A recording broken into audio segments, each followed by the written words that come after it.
We're very lucky to run into Bob Gold here at the Independent Show 2018, and you're about to talk about a topic everyone here is interested in, and that's over-the-top video. And you had a brilliant idea. You surveyed a bunch of your friends, industry professionals, on their views on over-the-top. So why don't you give us some thoughts that you learned from that? I'm so glad you asked, Ken, because a lot of people really think in the industry, OTT is the next thing, and we've got to talk about OTT. But it turns out that consumers have no idea what OTT is. In fact, if you said, well, how about movie streaming services? Most consumers continue to say, I don't know what that is. So one of the things we often forget in the cable industry is it's about keeping our eye on the ball and what is the consumer experience, not the business experience, and how do we want to talk about whether it's Amazon, Hulu, or the next direct-to-consumer service. What do we call it? How do we present it? And how can it resonate? Because we are at an inflection point right now in the industry. Maybe we can talk about that.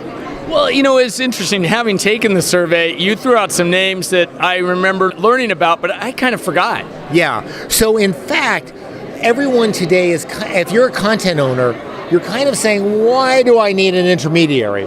That intermediary can be a cable operator, but it can also be Netflix. It can also be Amazon. Why do I need to only do my programming that way?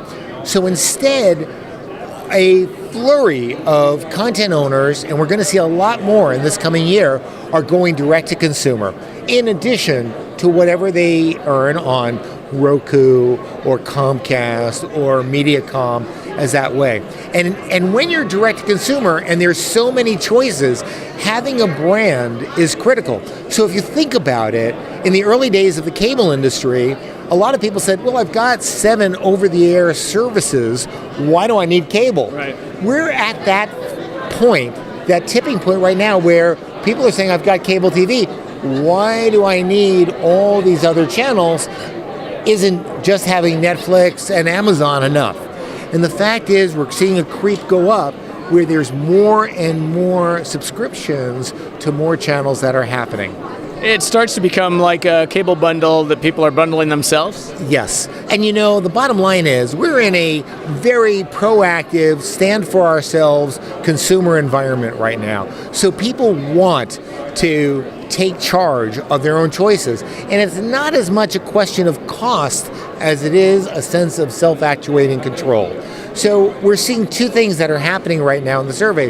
One is that a lot of people are not only frustrated by the bundle, but they're frustrated by the chokehold of the set-top box, which is not really a set-top box for them. It's a cable box. It came with DirecTV. It's the DirecTV box. But that's a chokehold point, and the DVR fees are another chokehold. So they want to break free and define themselves, and our industry needs to respond to that need, or we lose those customers. Well, and one of the things that I think the results was this whole idea of the free trial, and it kind of harkens back to the old days where you'd have a free weekend of HBO or something. Yeah, so again, let's go back to the original thoughts of when we built cable with free previews. They were valuable. Today, all these services are out there, and the one thing that surprisingly comes up is customer service. If I give you my credit card and I don't like it, how difficult is it going to be for me to disconnect? And that reassurance about the value and the ease for starting up and for leaving, outside of Sling TV, no one else has made that a value proposition, and it's a real one in the community.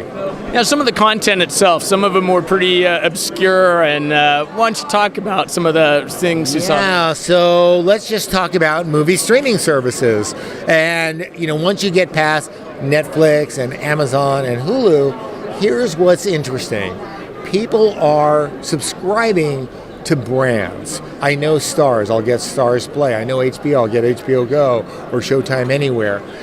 But then there's the other services like Walter Presents or Fandor or Mubi or these other movie services that don't have any recognition in the general community, which all have value propositions that they need to break through. So how do you break through an existing major brand, which already is established, and being young and up and coming? And that is called marketing, and what our industry is going to be facing, and that's the great challenge ahead. Do you see any opportunities for kind of the bundle again, where cable, one of the things they brought was this menu of different cable networks? Yeah, so a few companies, you have device companies like Roku, Fubo TV is aggregating a number of channels that they're offering at different price points. Sling TV was the very first to enter this market and be able to offer a bundle. But there's an awful lot of I want to pick my own that's going on out there. And what we don't have is enough awareness of what my choices are and what's available. We're getting to that overwhelming point of confusion because there's too many choices, and Consumer Reports tends to stay with the top 20 brands, not everything that's out there. Well, it sounds like there's still lots of opportunities then to create those brands. The industry always stays interesting, and that's why we're so glad to be part of it. Excellent. Thank you, Ken. Thanks, Bob.